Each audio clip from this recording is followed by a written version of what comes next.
Hello dear friends, welcome to our channel Rajendra Samrat academy. इस video में हम पढ़ेंगे क्लास 11th का ज्योग्राफी का चैप्टर 1। जियोग्राफी का है चैप्टर 1। बुक का नाम है मूल सिद्धांत।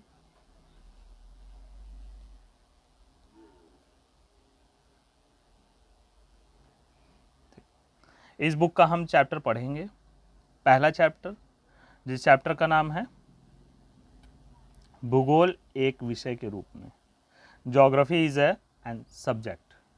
अब ज्योग्राफी जो भूगोल है उसको हम पढ़ेंगे ऐसा सम कि जो ज्योग्राफी है वो एक सब्जेक्ट है, ठीक। लेकिन किन किन सब्जेक्टों से रिलेशन है इसका, किस किस सब्जेक्ट से जुड़ी हुई है, रिलेटिव है, इन सब के बारे में हम इसमें पढ़ेंगे। तो चलते हैं अपने चैप्टर पे। Okay, so let's start the chapter. आपने माध्यमिक स्तर तक भूगोल का अध्ययन सामाजिक विज्ञान पाठ्यक्रम के एक घटक के रूप में किया है। घटक मतलब एक छोटा सा सब्जेक्ट के रूप में जैसे पढ़ते चले आए हैं पार्ट के हिसाब से, तो वैसा पढ़ा है। आप विश्व एवं इसके विभिन्न भागों के भौगोलिक तथ्यों से परिचित हैं। ज्योग्राफी में जैसे हम वर्ल्ड लेवल में भी पढ़ते थे और उसके भौगोलिक जो तत्व होते थे उनके बारे में हम पढ़ चुके हैं, जैसे पहाड़, नदियाँ, मौसम, ये सारी चीज़ें हम पढ़े हैं पहले भी। तो छोटी क्लास से ही ये तो हम पढ़ते ही आए हैं, लेकिन इसमें थोड़ा सा हम एक्सप्लेन पढ़ेंगे, थोड़ा सा बड़े लेवल पर पढ़ेंगे, ठीक। तो कहता है कि आप भूगोल को अध्ययन एक स्वतंत्र विषय के रूप में करेंगे तथा पृथ्वी के भौतिक वातावरण, मानवीय क्रियाओं एवं उनके अंतर प्रक्रियात्मक संबंध के विषय में जानकारी प्राप्त करेंगे। अब कहने का मतलब है कि अभी तक तो हमने जो 6 to 10 तक पढ़ा था, एक मिक्स सब्जेक्ट के साथ हम पढ़ते चले आए थे। जब आप 8th में गए तो थोड़ा सा अलग मिला, थोड़ा सा 9th में जाने के बाद एक बुक ही तुम्हारे अलग हो गई थी, जियो का एक अलग से ही बुक आ गई थी, ठीक। वही 10th में हो गई थी। लेकिन अब जो पढ़ेंगे, अब हम थोड़ा सा हायर क्लास में आ गए। अब इसमें 11th में क्या होगा, ये पर्टिकुलर एक सब्जेक्ट हो जाएगा, ठीक। अब एक सब्जेक्ट होगा जियोग्राफी, जियो का एक सब्जेक्ट हो जाएगा, ठीक है ना। अब हम टोटल इसके डिटेल को पढ़ेंगे, इसके बारे में हम पढ़ेंगे, इसके डीप नॉलेज को हम कोशिश करेंगे जानने के लिए और पढ़ेंगे। अब तक तो मिक्स में नॉर्मली थोड़ा बहुत पढ़ लेते थे, लेकिन अब डीप नॉलेज इकट्ठा करेंगे यहाँ से हम चैप्टर में। अब आप भूगोल का अध्ययन एक स्वतंत्र विषय के रूप में करेंगे, ठीक।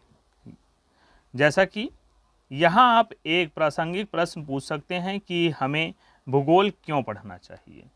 अब बात आती है कि बहुत से बच्चे कहेंगे कि ज्योग्राफी की जगह हम हिस्ट्री पढ़ सकते हैं, पोल पढ़ सकते हैं, साइंस है, बहुत से सब्जेक्ट पढ़ सकते हैं, ठीक। सब कहते, बहुत से लोग तो आर्ट्स के सब्जेक्ट को ही नहीं जानते कि आर्ट्स का सब्जेक्ट कौन ज़्यादा अच्छा है, ठीक है ना। तो उसमें क्या होता है कि आर्ट्स के बारे में जब नॉलेज नहीं है सब्जेक्ट के बारे में कि हाँ ये भी अच्छे सब्जेक्ट इसमें होते हैं, तो वो नहीं जान पाते। तो इसलिए हमें पहले क्या होगा कि क्यों पढ़ना है ये जानना ज़रूरी है। तो बहुत से बच्चों के उसमें होगा कि अगर ज्योग्राफी है तो हमें पढ़ना ही क्यों है ज्योग्राफी, कोई खास सब्जेक्ट तो नहीं है, लेकिन हम जब यहाँ पढ़ेंगे तो हमें पता लगेगा कि ज्योग्राफी हमें क्यों पढ़नी चाहिए, ठीक। हम धरातल पर रहते हैं, हमारा जीवन हमारे परिस्थान से अनेक रूपों में प्रभावित होता है। हम जिस जगह रहते हैं हमारा जीवन उसके जो इन्वायरमेंट से, इकोसिस्टम से बहुत ज़्यादा क्या होता है, प्रभावित होता है। हम निर्वाह के लिए अपने आसपास के संसाधनों पर निर्भर रहते हैं, डिपेंड रहते हैं। अब जैसे हमारे आसपास के संसाधन हो गया, हवा अगर नहीं चल रही है तो गर्मी लगेगी, और ठंडी हो गई, दिसंबर जनवरी का टाइम है तो मौसम उस टाइम ठंडा हो जाता है। तो जैसा आसपास का वातावरण होगा हम वैसे ही क्या करते हैं, फिर ठंडी में गर्म कपड़े निकालते हैं, गर्मी में हम कॉटन वाले कपड़े ज़्यादा पहनेंगे, हल्के कपड़े पहनेंगे, है ना। और उसी हिसाब से खाना पीना भी हम करते हैं।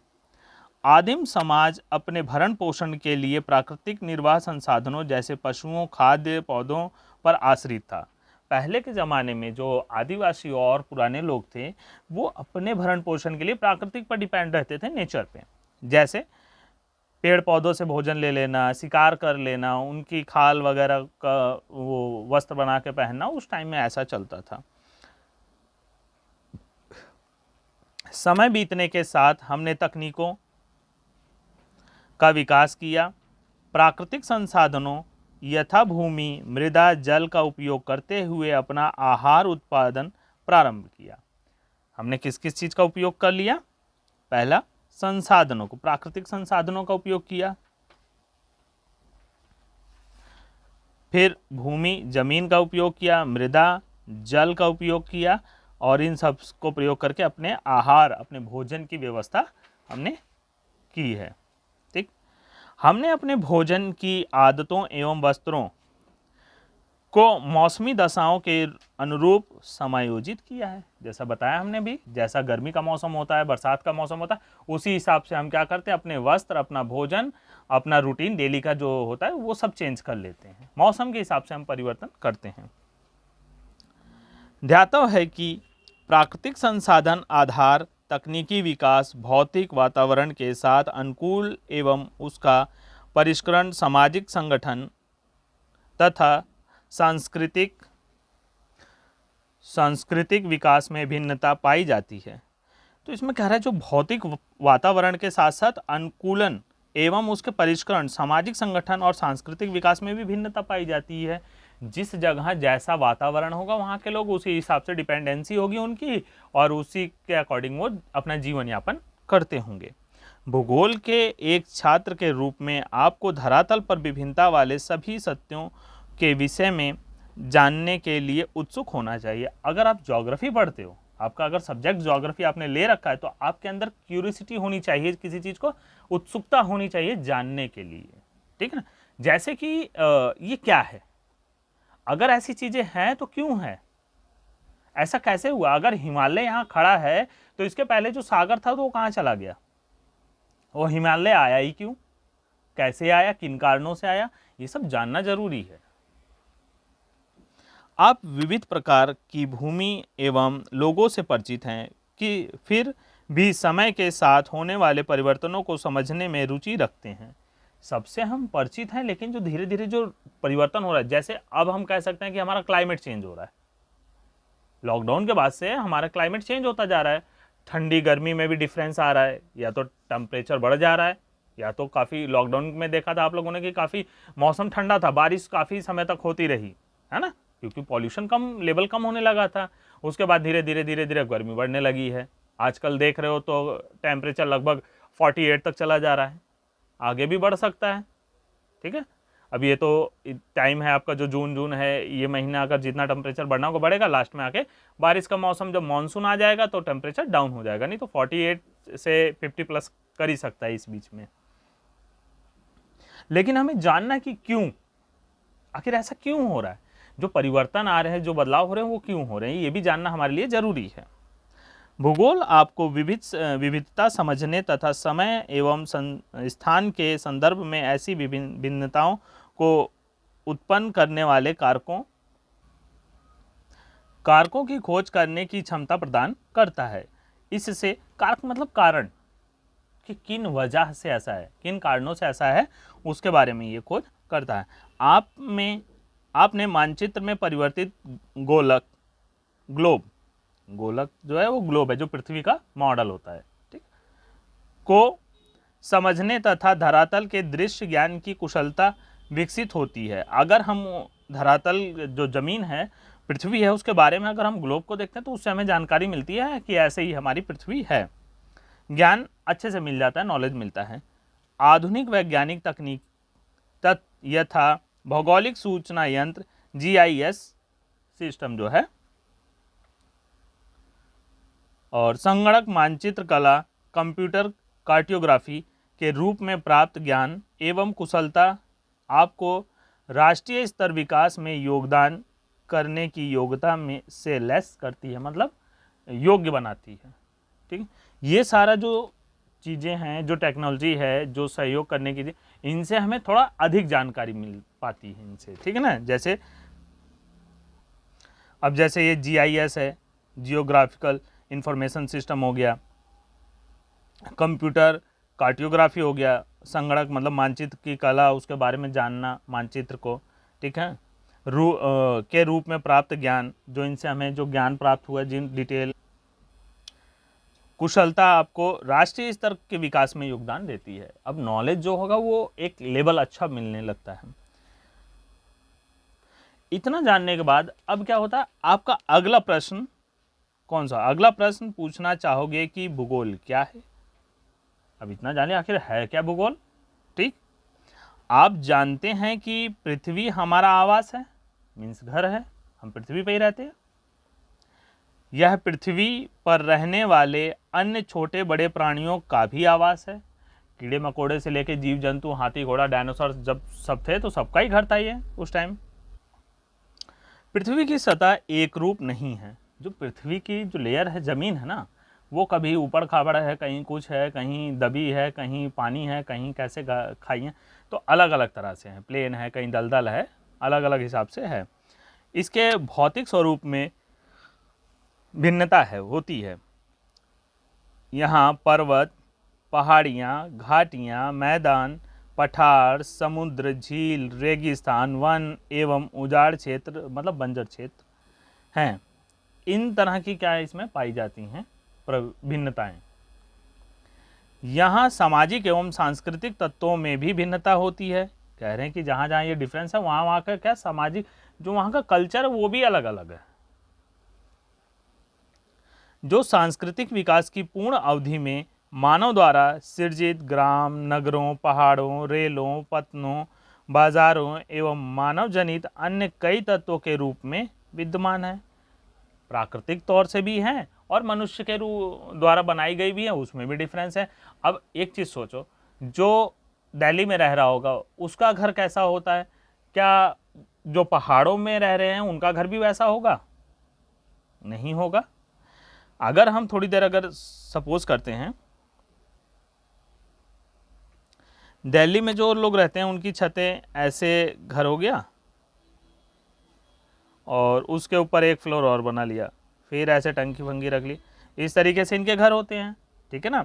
वहीं अगर जो पहाड़ी क्षेत्र में रह रहे हैं वो ऐसा घर नहीं बना सकते, प्लेन छत वाला नहीं बना सकते, क्योंकि जब बर्फ़ पड़ने लगेगी तो उसी पे जमा हो जाएगी। इसीलिए जो पहाड़ी क्षेत्र में होते हैं स्लोप वाले घर बनाते हैं, जैसे झोपड़ी टाइप के जो होते हैं। ऐसे ही अगर उन्होंने एक घर बनाया है तो यहाँ पे भी स्लोप बना होगा, ऊपर ऐसे प्लेन होगा, फिर आगे जो घर बनाएंगे ऊपर से भी स्लोप डाल देंगे, क्योंकि बर्फ़ उस पर टिके ही ना, खिसक जाए। अब यही चीज़ अगर साउथ में चले जाओ, वहाँ घर बनाएंगे लेकिन उनमें भी स्लोप वाले घर होंगे, क्योंकि बारिश वहाँ ज़्यादा होती रहती है, बहुत ज़्यादा वहाँ बारिश होती है, तो इसलिए वो भी अगर घर प्लेन बना रहे तो ऐसा बनाएंगे कम से कम कि पानी हमेशा निकल सके उनके यहाँ से। और जो छोटे छोटे घर होते हैं वो स्लोपदारी घर होते हैं लगभग, ठीक है। तो हर स्थान पे जो घर भी होंगे वो भी अलग अलग स्थिति में पाए जाएंगे। तो ये तमाम प्रकार की जो इसमें विभिन्नताएं पाई गई हैं ये प्राकृतिक रूप से होने की वजह से ही है। मनुष्य भी अगर उसमें कुछ बना रहा है तो उसका भी क्या होता है योगदान, जो भी करेगा वो एक तरह से प्राकृतिक को देख के ही करेगा। अब वो पता चला दिल्ली का नक्शा उठा के वो कश्मीर में बना रहा है और कश्मीर का नक्शा दिल्ली में बना देगा तो थोड़ी देर चल जाएगा, लेकिन दिल्ली का नक्शा कश्मीर में नहीं चलेगा। दिल्ली में बना दिया तो वो कहेंगे हार्ट वाला घर बना है, झोपड़ी वाला घर बन गया है, ठीक है, अच्छा लगेगा देखना। लेकिन यहाँ का नक्शा वहाँ नहीं चलेगा। जब बर्फ़ पड़ना शुरू होगी तो सारी बर्फ़ उसी पे जमा हो जाएगी और लोड बढ़ सकता है, कभी कभी छत भी ब्रेक हो सकता है, कुछ भी, ठीक। उक्त विभिन्नता में भौतिक पर्यावरण एवं सांस्कृतिक लक्षणों के मध्य संबंधों को समझने का संकेत निहित होता है। भौतिक पर्यावरण एक मंच प्रस्तुत करता है जिस पर मानव समाजों ने अपने सृजनात्मक क्रियाकलापों का ड्रामा अपनी तकनीकी विकास से प्राप्त उपकरणों द्वारा संचित किया है। मतलब मानव का जो सृजनात्मक है, जो एक्टिविटीज़ के द्वारा उन्होंने अपना प्राप्त किया, नई नई टेक्नोलॉजी लाई है, उससे वो क्या करते हैं, विकास करते हैं, बनाते हैं। अब आप पहले पूछे गए प्रश्न भूगोल क्या है का उत्तर देने में सक्षम प्रयास कर सकते हैं। हम ये जानते हैं कि भूगोल तो पृथ्वी गोल है, लेकिन कहते हैं लेकिन है नहीं, चपटी है, कहीं उबड़ खाबड़ है, उसमें विभिन्नताएं पाई जाती हैं, प्राकृतिक विभिन्नताएं भी हैं, उसी की वजह से मनुष्यों में सांस्कृतिक विभिन्नताएं हैं, रहने के लिए आवास में विभिन्नताएं हैं, उनका कल्चर अलग है, इन्हीं सब वजह से। अत्यंत, कहते हैं कि अत्यंत सरल शब्दों में यह कहा जा सकता है कि भूगोल पृथ्वी का वर्णन है। ठीक, जियो प्लस ग्राफी। ग्राफी मतलब होता है किसी का वर्णन करना, ठीक, और जियो मतलब तो वो जमीन, पृथ्वी। ठीक, तो ये क्या हो गया, पृथ्वी का वर्णन हो गया। ठीक है ना, पृथ्वी का वर्णन करना। सर्वप्रथम भूगोल, अब बात करते हैं जो पहले, सबसे पहले भूगोल शब्द का प्रयोग किसने किया था, इसको अंडरलाइन भी कर लेना। सर्वप्रथम भूगोल शब्द का प्रयोग, कह रहे भूगोल शब्द का प्रयोग जो किया था, किसने किया था, एरेटोस्थनीज ने सबसे पहले किया था। जो क्या थे, एक ग्रीक विद्वान थे। सन कब की बात है ये, इनका जन्म जो हुआ था 276 में, 276 में, और ये इनकी डेड हो गई थी, डेथ हुई थी 194 में। ये ग्रीक विद्वान है और ये बात है ईसा पूर्व की, ईसवी की नहीं, ईसा पूर्व की है। ठीक है ना, ने किया। यह शब्द ग्रीक भाषा के दो मूल, जियो मतलब पृथ्वी और ग्राफोस मतलब वर्णन, ठीक है ना, जो अभी हमने समझाया था ग्राफी, उसका वर्णन होता है ग्राफोस मतलब, ये इंपॉर्टेंट अंडरलाइन कर लेना, से प्राप्त किया गया है। दोनों को एक साथ रखने पर इसका अर्थ बनता है पृथ्वी का वर्णन, मीन्स जियोग्राफी पृथ्वी का वर्णन हो जाता है। तो इस शब्द से ही हम जान लेते हैं कि मैं इस जियोग्राफी में हमें क्या करना है, पृथ्वी के बारे में ही अच्छे से पढ़ना है। ठीक है ना, पृथ्वी को सर्वदा मानव के आवास के रूप में देखा गया है। पृथ्वी को हमेशा मनुष्य के घर के रूप में ही देखा गया है, मानव, और मनुष्य का ही नहीं आवास है, जीव जंतु पशु पक्षी सबका आवास है।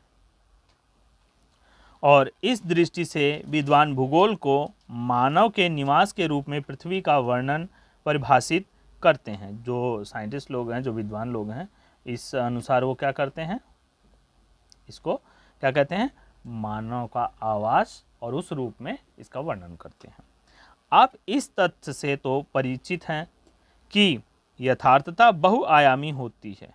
ये बहुआयामी होती है मतलब कई तरह से, मल्टीपर्पज से हिसाब से, तथा पृथ्वी भी बहुआयामी है। और पृथ्वी पे भी बहुत से वो हैं, जैसे पहाड़ अलग है, ज़मीन अलग है, दलदल है कहीं का अलग, तो अलग अलग सबको पढ़ना पड़ेगा इसमें। समुद्र के नीचे का जीवन अलग है ना।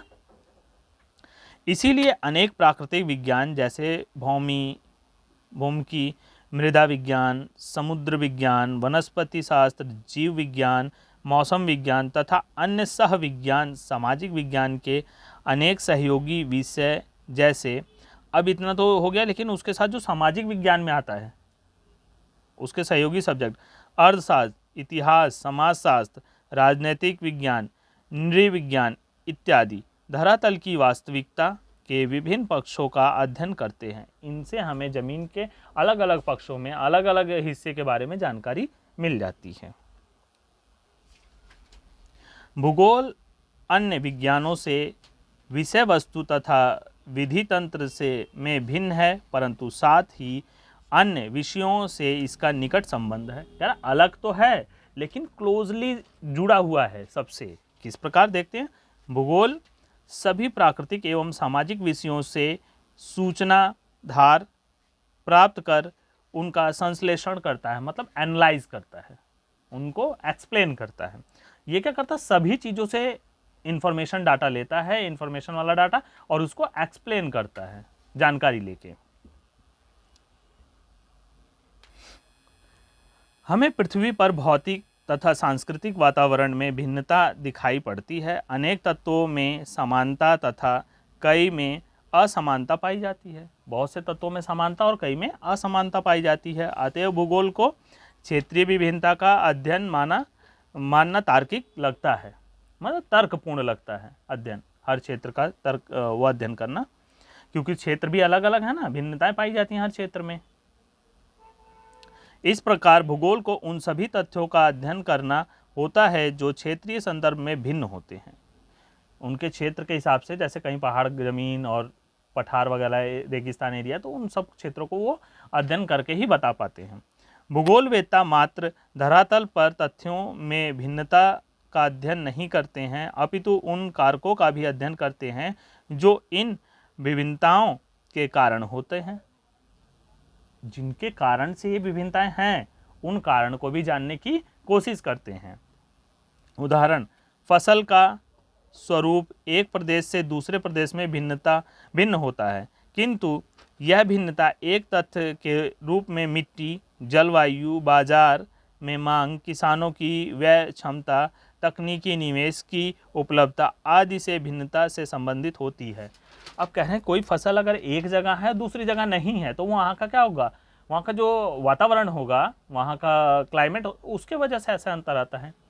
अब बहुत सी फसलें हैं जैसे कि कश्मीर में उगाई जाती हैं, ठंडे प्रदेश में, वो हम क्या कर सकते हैं, वहाँ पे साउथ में नहीं उगा सकते, केरल तमिलनाडु में नहीं उगा सकते, क्योंकि वहाँ नमी ज़्यादा है, पानी ज़्यादा है। और बीच में है जैसे कि जो मध्य भारत की स्थिति है, वहाँ पे क्या है कि वहाँ लगभग गेहूँ, चावल, ये सारी मक्का, बाजरा, बहुत सी ऐसी बोई जाती हैं जो ना हम ऊपर बो सकते हैं, ना ही नीचे वाले हिस्से में बो सकते हैं। तो हर एक प्रदेश में अलग अलग भिन्नता होने की वजह से वहाँ फसलों में भी क्या है, भिन्नताएं पाई जाती हैं। ठीक है ना।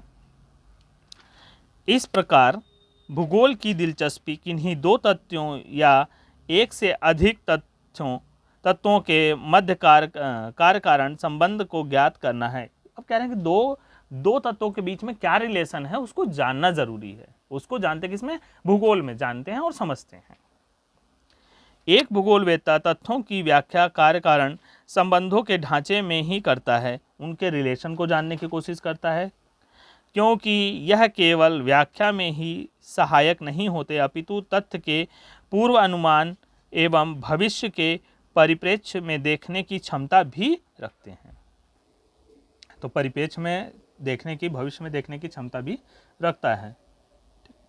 भौतिक तथा मानवीय दोनों प्रकार के भौगोलिक तथ्य स्थैतिक नहीं अपितु गत्यात्मक हैं। ठीक, कह रहा है कि इसकी जानकारी होने से हम उसमें क्या करते हैं कि प्रेजेंट में नहीं, फ्यूचर में भी समझ सकते हैं कि आगे क्या स्थिति आएगी। अगर उसकी जानकारी हमें हो जाती है तो हम फ्यूचर की भी जानकारी बता देते हैं। जैसे कोई ज़मीन है, फट रही है, धीरे धीरे धीरे खिसकना शुरू करी, तो हम उससे जो ज्योग्राफी वाले हैं वो बता देते हैं कि ये फ्यूचर में क्या होगी, यहाँ से अलग हो जाएगी। तो वही चीज़ अगर कोई कहीं से आके, जैसे इंडिया आके आज इसमें एशिया प्लेट से टकराया हुआ है और यहाँ पे हिमालय बन गया, तो वो सारी चीज़ उन्होंने बता दिया कि वहाँ से ये टूट के आके यहाँ पे टकराया था, तो जो गर्द वगैरह जो इकट्ठा हुआ था समुद्र, वहाँ वो उठ के हिमालय बन गया है। वे सतत परिवर्तनशील पृथ्वी तथा अथक एवं निरंतर सक्रिय मानव के बीच आबद्ध प्रक्रियाओं के फलस्वरूप कालांतर में परिवर्तित होते रहते हैं। कह रहे हैं निरंतर क्या है, पृथ्वी भी क्या है, परिवर्तनशील है, और निरंतर सक्रिय मानव, ह्यूमन एक्टिविटी हमेशा चलती रहती है, मनुष्य हमेशा चलती रहती है। जनसंख्या कभी 400 थी, कभी 500 हुई, 1000, लाख, करोड़, मिलियन में होगी। आदिम मानव समाज अपने निकटतम पर्यावरण पर सीधे तौर पर निर्भर करता था। जो पुराने समय के जो मनुष्य थे वो अपने आसपास के वातावरण पे, जैसे फूल फल खा लिया और शिकार करके खा लेते थे, फल वल खा के रहते थे, वो आसपास ही। लेकिन आपका मनुष्य दूर तक सोच लेता है।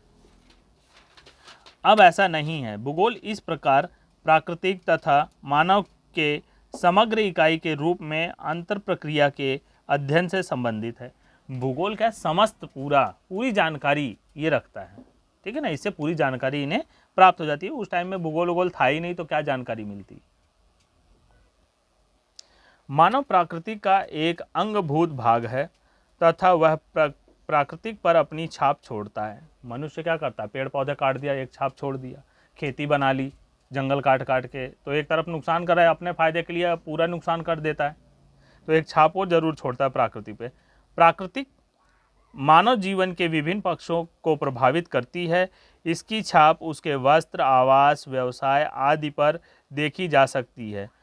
कह रहे कि जो प्राकृतिक है मनुष्य के ऊपर, उसके घर, जैसा मैंने बताया कि घर भी हर जगह के हिसाब से हो सकता है, उसका व्यापार वह कैसा है, कामकाज किस हिसाब से कर रहा है, हर जगह के लोगों का कामकाज अलग ही अलग होगा। मानव ने प्रकृति के साथ समझौता अनुकूल अथवा अपरिवर्तन के माध्यम से किया। मॉडिफिकेशन, परिवर्तन मतलब उसमें कुछ चेंजमेंट, और जो ना किया जाए वो। जैसा कि आप जानते ही हैं कि वर्तमान समाज आदिम समाज की अवस्था पार कर चुका है। जो इस समय में मनुष्य हैं वो आदिम समय के मनुष्यों से ज़्यादा आगे आ चुके हैं। उसने तकनीकी की खोज एवं प्रयोग द्वारा अपने अस्तित्व के लिए सन्निकट परिवेश प्राकृतिक वातावरण को अपरिवर्तित कर प्राकृतिक संसाधनों का समुचित उपयोग करते हुए अपने कार्य क्षेत्र में क्षैतिज में परिवर्तन कर लिया है। मतलब परिवर्तन कर लिया अपने लिए, जीने के लिए जीवन लाइफ जैसे लाइफ स्टाइल है उसके हिसाब से प्रकृति को चेंज करता चला रहा है। लेकिन अब क्या है, वही प्राकृतिक उल्टा जवाब दे रही है। तो है ना असर, एक दूसरे पे असर पड़ रहा है। मनुष्य जैसे प्राकृतिक को डिस्टर्ब करता है वैसे उसके ऊपर भी असर पड़ता जा रहा है। तकनीकी के क्रमशः विकास के साथ मानव अपने ऊपर भौतिक पर्यावरण के द्वारा कसे हुए बंधन को ढीला करने में सक्षम हो गया। मतलब इंसान जो पहले था ना वो प्राकृतिक पे ही डिपेंड था, ठीक है ना, नेचर पे ज़्यादा डिपेंड था। लेकिन अब जो तकनीक नई नई आई, नई नई टेक्नोलॉजी आई, जिससे उसने क्या किया कि वो प्राकृतिक पे कम डिपेंड रहने लगा। अपने हिसाब से आर्टिफिशियल तरीके से जीवन जीने की वो एक जैसे घर बना लिया तो उसे गुफा में नहीं रहना, जंगलों में नहीं रहना, हर मौसम में वो घर में आराम से सुकून से रह लेता है। नहीं तो कभी जंगलों में रहता, कभी गुफाओं में रहता, बारिश के टाइम में भी इधर उधर भागता ही फिरता था, ठीक ना। तो हर तरीके से उसने जीना, और खाने के लिए भी उन पर डिपेंड रहता था। अब खेती करने लगा, खेती करके अपना हर सीजन के लिए अपना भोजन इकट्ठा कर लेता है। तकनीकी ने श्रम की कठोरता को कम कर श्रम क्षमता को बढ़ाया तथा अवकाश का प्रावधान करते हुए मानव को उच्चतर आवश्यकताओं को पूर्ण करने का अवसर दिया। अब इससे हुआ क्या कि जो बहुत ज़्यादा मेहनत वाले काम थे उसको आसान कर दिया। पहले इंसान क्या करता था, कुदाल फावड़े से खेत जोतता था, फिर बैल से जोतने लगा, फिर उसके बाद ट्रैक्टर वगैरह आ गए। जितना वो एक दिन में करता है वो 1 घंटे के अंदर उससे ज़्यादा काम करके ट्रैक्टर से रख देते हैं। बुआई हो जाती है टाइम पे, सिंचाई हो जाती है, खेती में अनाज भी अच्छे फसल आ जाती है। तो इससे मानव को क्या हुआ कि मनुष्य की मेहनत कम लगने लगी और थोड़ा फ्री होने लगा, तो छुट्टी भी उसे मिलने लगी।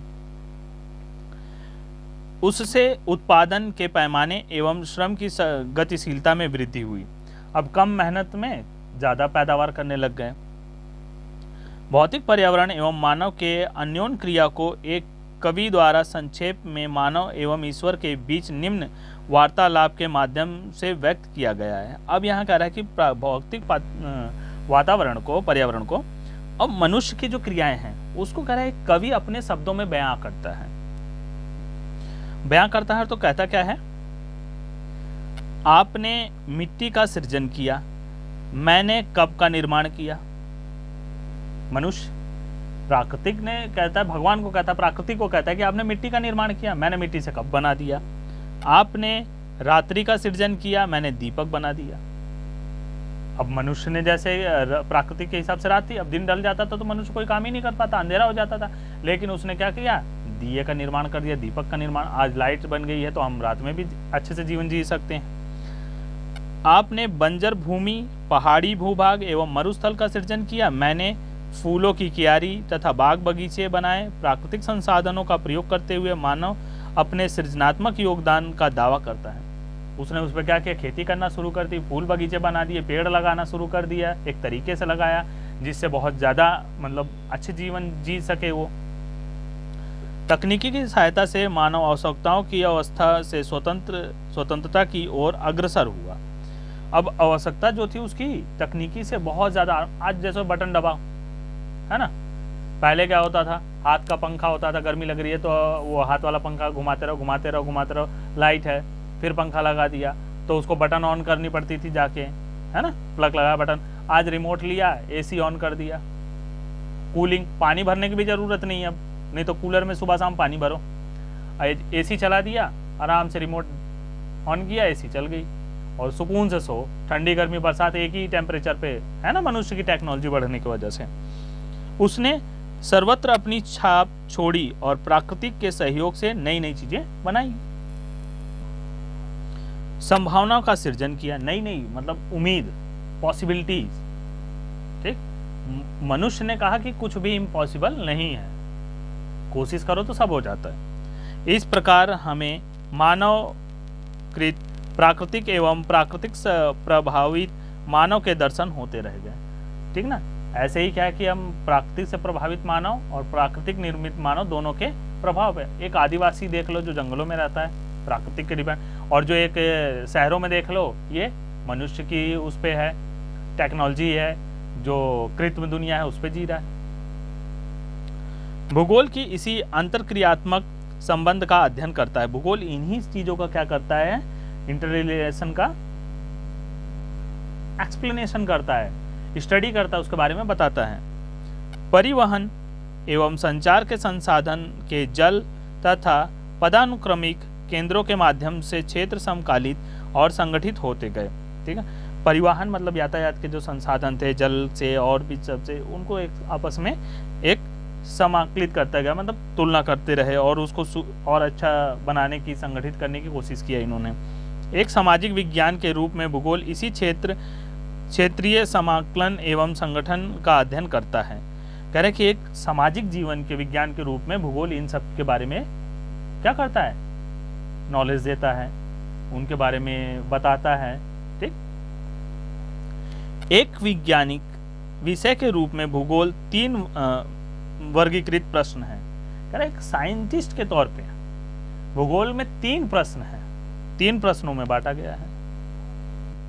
प्रश्न क्या है देखते हैं। एक वैज्ञानिक के विषय के रूप में, वैज्ञानिक के नजरिए से कहता है, कुछ प्रश्न धरातल पर पाए जाने वाले प्राकृतिक एवं सांस्कृतिक विशेषताओं के प्रतिरूप की पहचान से जुड़े होते हैं, जो क्या प्रश्न का उत्तर देते हैं। क्या है ये? ठीक, साइंस में यही होता है, क्या, क्यों, कैसे।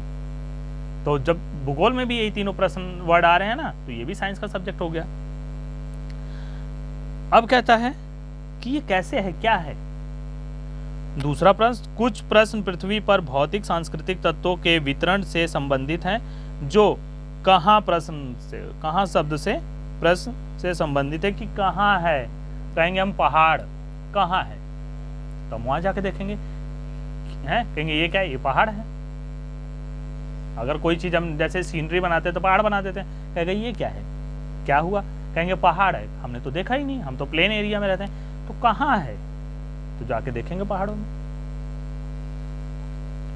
सब मिलाकर उक्त दोनों प्रश्न के प्राकृतिक एवं सांस्कृतिक तत्वों के वितरण एवं स्थिति को ध्यान में रखा गया है। इन प्रश्नों से कौन से तत्व कहाँ स्थित हैं से संबंधित सूचीबद्ध सूचनाएं प्राप्त होती हैं। अब कहा कौन से तत्व कहाँ स्थित है, से संबंधित सूचीबद्ध सूचनाएं प्राप्त होती हैं। औपनिवेशिक काल से ही यह उपागम बहुत प्रचलित रहा है। इन दोनों प्रश्न में तीसरे प्रश्न के जुड़ने तक भूगोल का वैज्ञानिक विषय नहीं बन सकता है। कह रहे हैं इन 2 वर्डों से भूगोल क्या है, एक साइंस का सब्जेक्ट नहीं बन सकता, वैज्ञानिक विषय नहीं बन सकता। तीसरा प्रश्न जो है वो होता है क्यों। यह तृतीय प्रश्न व्याख्या अथवा तत्वों एवं तथ्यों के मध्य कार्य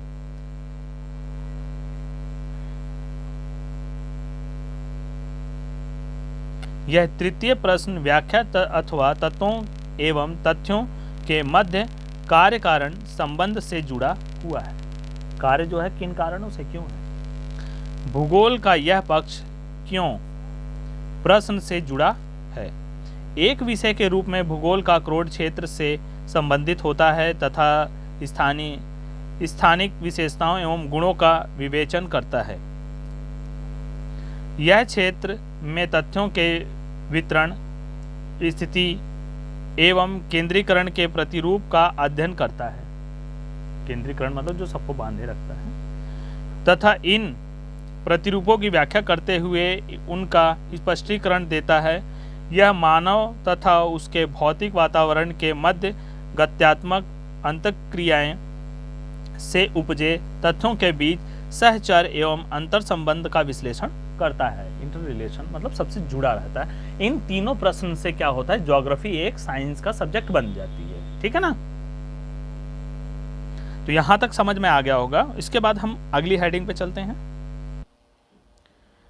भूगोल एक समाकलन इंटीग्रेटिंग विषय के रूप में। समाकलन मतलब किसी का अनुमान लगाना, आंक लेना, ठीक ना। भूगोल एक संश्लेषणात्मक विषय है जो क्षेत्रीय संश्लेषण का प्रयास करता है तथा इतिहास कालिक संश्लेषण का प्रयास करता है। कह रहा है कि मतलब किसी को एक्सप्लेन करता है, किसी से मतलब तथ्यों से जुड़ के उनको बताता है, उनके विषयों को लेके उनके बारे में समझाता है। तो कैसे, जैसे इतिहास का है, इतिहास काल के समय से देखता आएगा, उस समय में क्या क्या परिवर्तन आया, तो वो सारी चीज़ें बताता है। इसके उपागम प्राकृतिक समग्रात्मक हॉलिस्टिक होती है। यह इस तथ्य को मानता है कि विश्व एक परस्पर निर्भर तंत्र है। विश्व क्या है? एक परस्पर निर्भर तंत्र है, मतलब डिपेंड है किसी चीज़ पे। आज वर्तमान विश्व से एक वैश्विक ग्राम का प्रतिबोधन होता है। वर्तमान में विश्व क्या है? एक ग्राम है, गांव है, उससे पता चलता है। परिवहन के बेहतर संसाधनों तथा बढ़ती हुई गहनता के कारण दूरियां कम होती गई हैं। जैसे पहले पानी के जहाज़ से जाओ कई कई दिन लग जाते थे, महीने लग जाते थे। आज हवाई जहाज़ से चले जाओ 1 से 2 दिन लगते हैं पहुंचने में, 1 दिन ज़्यादा से ज़्यादा पहुंच गए। श्रव्य दृश्य माध्यमों से, ऑडियो विजुअल मीडिया से एवं सूचना तकनीकों ने आंकड़ों को बहुत समृद्ध बना दिया है।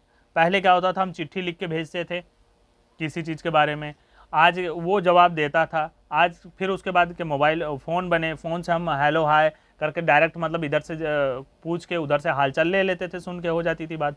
अब क्या हो गया कि अब हम बोल के भी और लाइव उसको देख सकते हैं कि वहाँ पे वो इंसान कैसा है, उसकी हेल्थ, उसके आसपास माहौल, कुछ भी चीज़ है तो हम देख के अनुमान लगा सकते हैं कि ठीक है। तकनीकी ने प्राकृतिक तथ्यों तथा आर्थिक एवं सामाजिक प्राचल पैरामीटर के निरीक्षण एवं परीक्षण के बेहतर अवसर प्रदान किए हैं। प्राकृतिक ने क्या किया है कि सबको परखने का एक अच्छा पैरामीटर दे दिया है। टेक्निक के वजह से, तकनीकी विकास के वजह से प्रकृति को हम अच्छे से समझ बूझ सकते हैं। भूगोल का एक संश्लेषणात्मक विषय के रूप में अनेक प्राकृतिक तथा सामाजिक विज्ञानों के अंतरपृष्ठ इंटरफेस संबंध है। अब कह रहा है इंटरनली ये क्या है, और भी लोगों से जुड़ा हुआ है, और भी विषयों से जुड़ा हुआ है। ये हम आगे चैप्टर पेज पे पढ़ेंगे, आगे हेडिंगों में पढ़ेंगे कि वो कैसे और सारे सब्जेक्टों से जुड़ा हुआ है, इसकी कौन कौन सी शाखाएं हैं, कौन कौन सी ब्रांच है, उसको आगे हम पढ़ेंगे। प्राकृतिक या सामाजिक सभी विज्ञानों का एक मूल उद्देश्य है यथार्थता को ज्ञात करना। प्राकृतिक और सामाजिक जो विज्ञान है, इससे हमें क्या, यथार्थ को जानने का ही एक समझ बनाते हैं कि मतलब इन विषयों से हम यथार्थ को जान पाएँ, अच्छे से समझ पाएँ। भूगोल यथार्थता से जुड़े तथ्यों के सहचर्य को बोधगम्य बनाता है, मतलब उसके बारे में जानकारी देता है अच्छे से। रेखाचित्र 1.1 भूगोल का एक अन्य विज्ञानों के साथ संबंध दर्शाता है, आगे हमें मिलेगा, ठीक। वस्तुतः विज्ञान के से संबंधित सभी विषय भूगोल से जुड़े हैं। क्या विज्ञान से जो भी संबंधित रिलेटिव सब्जेक्ट हैं वो सब ज्योग्राफी से जुड़े हैं, क्योंकि उनके कई तत्व क्षेत्रीय संदर्भ में भिन्न भिन्न होते हैं। भूगोल स्थानिक संदर्भ में यथार्थता को समग्रता से समझने में सहायक होता है, यथार्थ को समझने में पूरी तरह से सहायक होता है। अतः भूगोल न केवल एक स्थान से दूसरे स्थान में तथ्यों की भिन्नता पर ध्यान देता है, अपितु उन्हें समग्रता में समाकलित करता है। समग्रता में मतलब सब में उसको आंकता है, सब में उसको भूगोल को बताता है कि कैसे, बताता है कि किस तरह से वो दूसरों से जुड़ा हुआ है। भूगोल वेत्ताओं को सभी संबंधित क्षेत्रों की व्यापक समझ रखने की आवश्यकता होती है। अब जो जियोलिस्ट होते हैं, भूगोल वेत्ता होते हैं, इन्हें सबकी जानकारी रखनी पड़ती है, हर सब्जेक्ट के हर क्षेत्र की जानकारी रखनी पड़ती है, तो इन्हें ज़्यादा नॉलेज इससे हो जाता है। अब इन्हें इसकी आवश्यकता क्यों होती है? जिससे कि वह उन्हें तार्किक रूप से संश्लेषित कर सके, एक्सप्लेन कर सके तर्क के ऊपर। यह संश्लेषण कुछ उदाहरणों की सहायता से सरलतापूर्वक समझाया जा सकता है। यथा भूगोल ऐतिहासिक घटनाओं को प्रभावित करता है।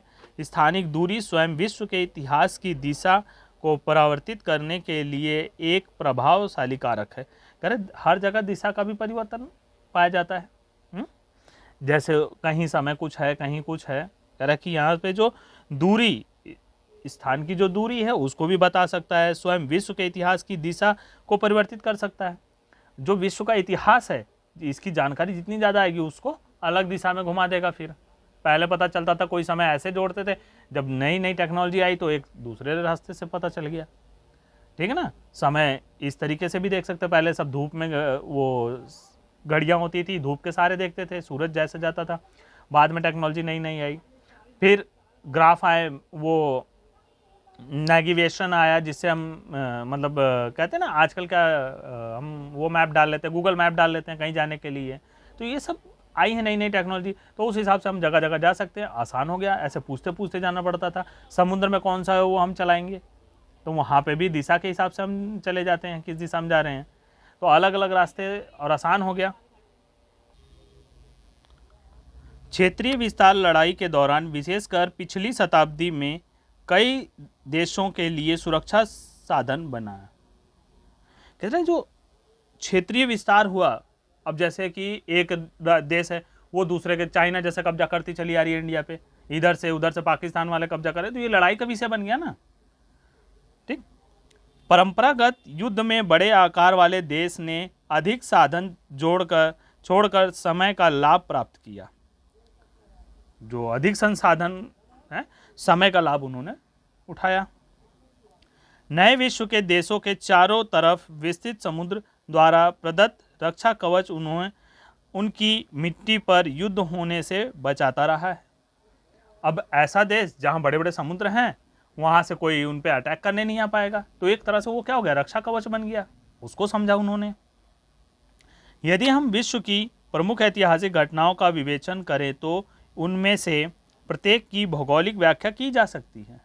अगर हम हर ऐतिहासिक घटना के बारे में हम करें तो उसमें भौगोलिक स्थिति को हम बता सकते हैं कि क्यों जीते, क्यों हारे, क्यों नहीं जीता जा सकता है। ऐसी जगह वो देश है कि उसको जीतना मुश्किल है।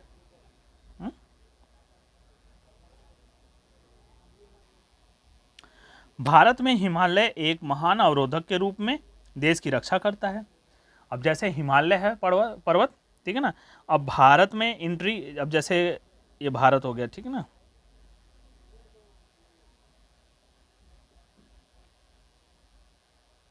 तो यहां से हिमालय यहां तक है। कहते हैं ना, एक वो पोयम थी, उत्तर में खड़ा हिमालय हमारा पहरेदार है। तो ये क्या करता है, उधर से आने वालों को रोक लेता है, क्योंकि भारत के सैनिक हिमालय के चोटियों पे ऊपर चढ़े हुए हैं। ठीक, वहां से वो फायर करते हैं और वो घाटी में आके फायर करते हैं, तो वहां वो हार जाते हैं। इसलिए क्या करता है, वो एक रोक के रखा है और हवाओं को रोकता है। यहाँ से मानसूनी हवाएं उस पार नहीं जाती, वहाँ से ठंडी हवाएं इंडिया में नहीं आती। बहुत सारी प्राकृतिक तौर से भी वो बचाव हमें करता है। तो ये भी ज्योग्राफी में ही आती हैं चीज़ें पढ़ने के लिए। परंतु उसमें विद्वान दर्रे मध्य एशिया के आक्रमणकर्ताओं एवं प्रवर्जकों को मार्ग की सुविधा देते रहे हैं। जो उसमें दर्रे होते हैं ना, पतले पतले सकरे रास्ते, उससे वो आते थे। समुद्रिक किनारे दक्षिण पूर्व एशिया, यूरोप तथा अफ्रीका से संपर्क को प्रोत्साहित करते रहे हैं। नौ संचालन नेविगेशन तकनीकी के ने यूरोपीय देशों को भारत सहित कई एशिया एवं अफ्रीकी राष्ट्रों पर उपनिवेशीकरण करने में सहायता की, क्योंकि उन्हें समुद्र के माध्यम से गम्यता मिली। अब मतलब कि वो दर्रों से नहीं आ सकते थे ज़मीन के रास्ते, अब वो समुद्र के रास्ते से आए। नेविगेशन की वजह से क्या हुआ कि उन्हें आसानी हो गई आने में, रास्ता पता चलता चला आया, धीरे धीरे सिग्नल देखते देखते वो चले आए, दिशा के हिसाब से आ गए। तो यहाँ पे आके उन्होंने कब्जा करना शुरू कर दिया। भौगोलिक तत्वों द्वारा विश्व के विभिन्न भागों में इतिहास की धारा के अपरिवर्तन के अनेक उदाहरण मिलते हैं। इतिहास की धारा जो अपरिवर्तन थी उसके बहुत से एग्जाम्पल मिल जाते हैं।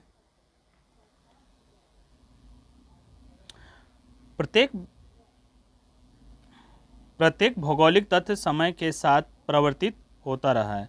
कह रहे जो भौगोलिक तत्व थे समय के साथ धीरे धीरे उसमें परिवर्तन आते ही चले गए हैं, तथा समय के परिप्रेक्ष्य में उसकी व्याख्या की जा सकती है।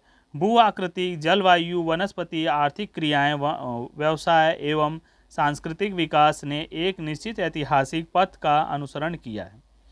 अनेक भौगोलिक तत्व विभिन्न स्थानों द्वारा एक विशेष समय पर निर्णय लेने की प्रक्रिया के प्रतिफल होते थे। कभी कभी अब वो दर्रों से आते थे, उस टाइम की बात अलग थी, लेकिन उन्होंने नई खोज कर ली, अब वो समुद्र के रास्ते से आने लगे, तो बदल गया ना ज्योग्राफी। उतना उन्हें पहाड़ वहाड़ ये सब क्रॉस करके किसी तरह आते थे, रास्ते में कोई लूट लेता था, एक दो देश से आते थे, अब सीधे समुद्र से होके आ रहे हैं वो। उदाहरण अस्थान, किसी भी स्थान से अगर हम एक स्थान से या दूसरे स्थान से अगर हम 15 किलोमीटर दूर है, उसे विकल्प के रूप में यह भी कहा जा सकता है कि अस्थान बा से 2 घंटे दूर है। या तो हम उससे क्या कर सकते हैं, किलोमीटर की दूरी बता सकते हैं, या तो हम टाइम के हिसाब से बता सकते हैं कि इतने घंटे लगता है जाने में। यदि हवाई जहाज़ से यात्रा की जाए या 17 घंटे दूर है, यदि तीव्रगामी रेल से यात्रा की जाए।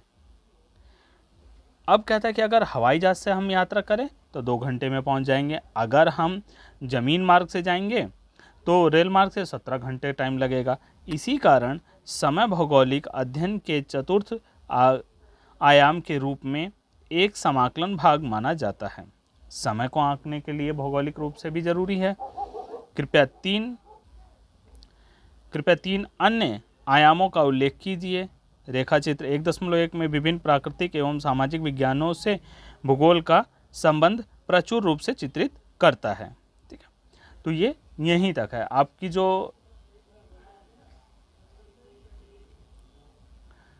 जो नई बुक है उसमें बेटा यहीं तक है, ठीक ना, आप देखोगे तो यहीं तक है। उसके बाद ये दो खंड है ना, इसको काट दिया गया है। ये हेडिंग आपकी कटी हुई है, ये वाली भी कटी हुई है।